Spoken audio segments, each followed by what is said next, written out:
बिस्मिल्लाहिर्रहमानिर्रहीम। अस्सलामु अलैकुम वरहमतुल्लाहि वबरकातुहू। दोस्तों, अगर अरबी में कहना हो कि कल आप बीमार थे, कल आप बीमार थे यानी बीते हुए समय में, एक दिन पहले, 2 दिन पहले, 10 दिन पहले, महीना दिन पहले अगर कहना हो तो कैसे बोलेंगे। एग्ज़ाम्पल हमने दिया है कि कल आप बीमार थे यानी जो दिन बीत गया है उस दिन, तो कहेंगे कान अम्स इन तताबान। कान का मतलब होता है था, थे, थी, ठीक है। आम्स का मतलब होता है बीता हुआ, कल जो एक दिन पहले बीत गया है उसको आम्स कहते हैं। इंता का मतलब आप होता है और ताबान का मतलब थका हुआ, बीमार, ठीक है। बीमार को भी ताबान कहते हैं और जो आदमी थक हार जाता है उसको भी ताबान कहते हैं। तो अगर कहना हो कि कल आप बीमार थे तो कह सकते हैं कान अम्स इन ताबान, कान अम्स इन ताबान यानी कल आप बीमार थे।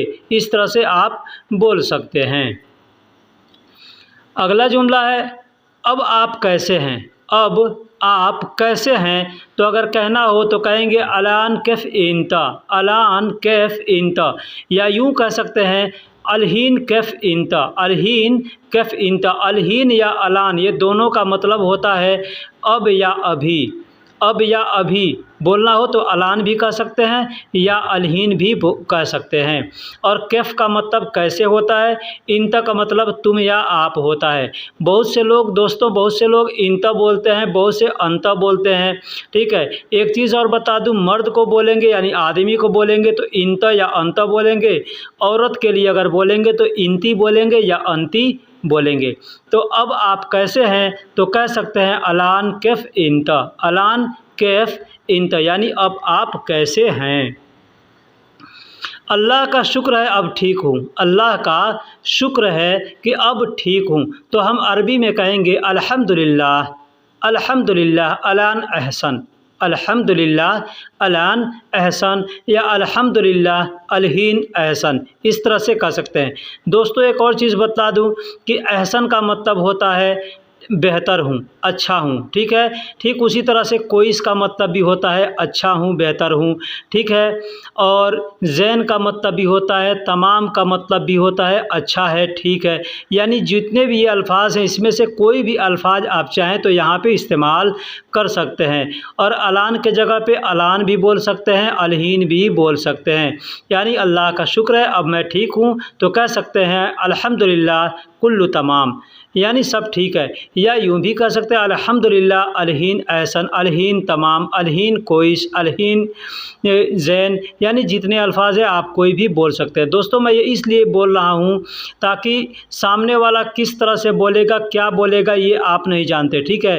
तो अगर आप पूछते हैं कि आप कैसे हैं यानी कैफ हाल कहते हैं या इन तक कैफ बोलते हैं, ऐसे बोलते हैं तो आदमी कह सकता है अहसन, अहसन भी बोल सकता है सिर्फ। और बहुत से लोग हैं कि अल्हम्दुलिल्लाह भी कह सकते हैं, बहुत से लोग ज़ैन भी कह सकते हैं, बहुत से लोग नहीं कुछ कहेंगे सिर्फ तय्यब कह देंगे, बहुत से लोग तमाम कह देंगे। यानी किसी तरीके से लोग बोले तो ये आपको समझना है कि आदमी क्या बोला है। तो तमाम का मतलब भी होता है ठीक, कोई इसका मतलब भी होता है ठीक, ज़ैन का मतलब भी होता है ठीक, अहसन का मतलब भी होता है ठीक, ठीक है। तो यानी इस तरीके से आप बोलेंगे या कोई भी बोलेगा तो इसका मतलब ये होगा कि अल्लाह का शुक्र है अब ठीक हूँ, अल्हम्दुलिल्लाह अलहीन अहसन, इस तरह से बोल सकते हैं। जो भी हमने अल्फाज बताए इस सभी को आप अगर याद कर लेंगे तो इंशाअल्लाह आपको बहुत जल्दी समझ में आ जाएगा। कल आपको अस्पताल में देखा था, कल आपको अस्पताल में देखा था, ठीक है। अब यहाँ पे मैंने एक चीज़ मैं आपको बता दूँ कि पीछे मैंने जो जुमला पहला जुमला बोला है उसमें मैंने था, थे के लिए कान का इस्तेमाल किया था। कान का मतलब था, थे, थी होता है। यहाँ पे इस जुमले में मैं कान का इस्तेमाल नहीं किया हूँ। कल आपको अस्पताल में देखा था, तो अगर कहना होगा यानी बीते हुए समय के लिए तो कहेंगे आम्स, आम्स मतलब कल, ठीक है। जो समय बीत गया है तो हो गया आम्स। सुफ्त, सुफ्त का मतलब देखा था, सुफ का मतलब देखा और उसमें तो हमने लगा दिया तो सुफ्त, सुफ्त का मतलब देखा था। कल देखा था इंता, इंता मतलब आपको। दाखिल मतलब दाखिल का मतलब अंदर भी होता है और में भी के लिए इस्तेमाल किया जाता है। जैसे हम कह सकते हैं कि कल मैं आपको अस्पताल में देखा था, या कल आपको अस्पताल के अंदर देखा था, बात सेम सेम है, ठीक है। तो यहाँ पे हम दाखिल का इस्तेमाल कर सकते हैं। मुस्तशफ़ा का मतलब होता है अस्पताल, हॉस्पिटल, यानी आम्स शुफ़ इंत दाखिल मुस्तशफ़ा, यानी कल मैंने आपको अस्पताल के अंदर देखा था या अस्पताल में देखा था। ठीक इस तरह से बोल सकता है। अब एक और चीज़ बता दूं, दाखिल के जगह पे आप चाहें तो जुआ का इस्तेमाल भी कर सकते हैं, या अगर चाहें तो फ़ी का मतलब भी, फ़ी को भी इस्तेमाल कर सकते हैं, इन तफ़ी मुस्तशफ़ा। लेकिन एक और चीज़ बता दूं, फ़ी का मतलब है भी होता है और फ़ी का मतलब में भी होता है। तो अगर आप कहते हैं आम्स शुफ़ इन तफ़ी मुस्तशफ़ा, तो इसका मतलब हो जाएगा कल देखा था आप हॉस्पिटल में थे, ठीक है, हॉस्पिटल में थे या हॉस्पिटल में हैं, तो ये अच्छा नहीं। तो इसलिए कल आपको अस्पताल में देखा था, ये अगर जुमला है तो कहेंगे आम्स शुफ़्त इंत दाखिल मुस्तशफ़ा। बहुत से लोग मुस्तशफ़ा बोलते हैं, बहुत से लोग मिस्तशफ़ा बोलते हैं। मैं गया था मेडिकल चेकअप कराने, मैं गया था मेडिकल चेकअप कराने, तो इसको अरबी में कैसे बोलेंगे? बोलेंगे अरोहत, अरोहत यानी मैं गया था। अब यहाँ एक चीज़ बता दूँ, एक भाई ने कल हमें कमेंट्स करके पूछा था कि 3-4 लफ्ज़ों को अगर एक साथ जोड़कर बोलना हो तो हम कैसे बोलेंगे। यहाँ देखिए अरोहत, इसमें 3 अल्फाज हैं। अ का मतलब हो गया मैं, रोह का मतलब गया, और त का मतलब हो गया था। तो मैं गया था अगर कहना हो तो कहेंगे अरोहत, अरोहत यानी मैं गया था। तिब्बी, तिब्बी का मतलब होता है मेडिकल, तिब्बी का मतलब होता है मेडिकल।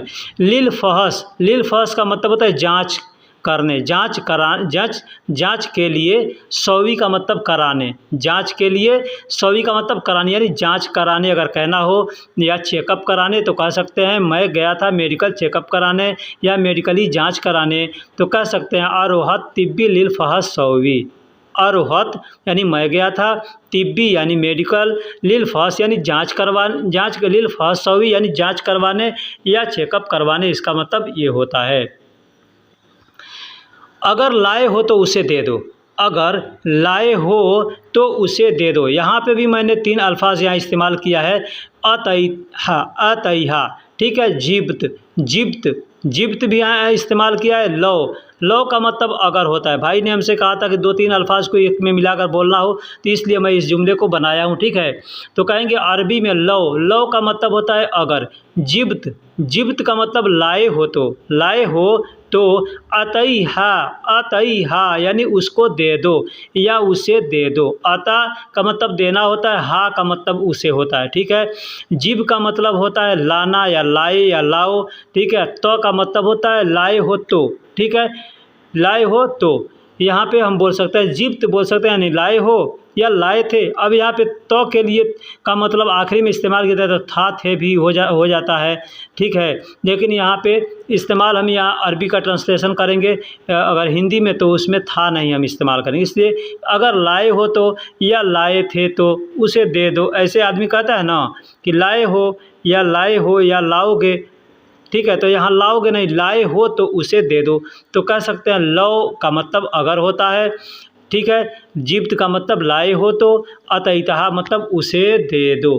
तो इस तरह से हम बोल सकते हैं। दोस्तों, अरबी का सीखना और बोलना ये बहुत आसान है, ठीक है। बस हमको थोड़ी सी समझ चाहिए, थोड़ी सी कोशिश करने की ज़रूरत है और मन में लगन होना चाहिए। अगर लगन रहेगा तो इंशाअल्लाह हम जल्दी सीख जाएंगे। तो दोस्तों, इस तरह से अरबी बोला जाता है। आप अगर नए हैं या पुराने हैं, चैनल को सब्सक्राइब नहीं किया तो चैनल को सब्सक्राइब कर दीजिए, वीडियो को लाइक कर दीजिए और दोस्तों में भी शेयर कीजिए। फिर मिलेंगे किसी अगले वीडियो में, तब तक के लिए अल्लाह हाफिज़।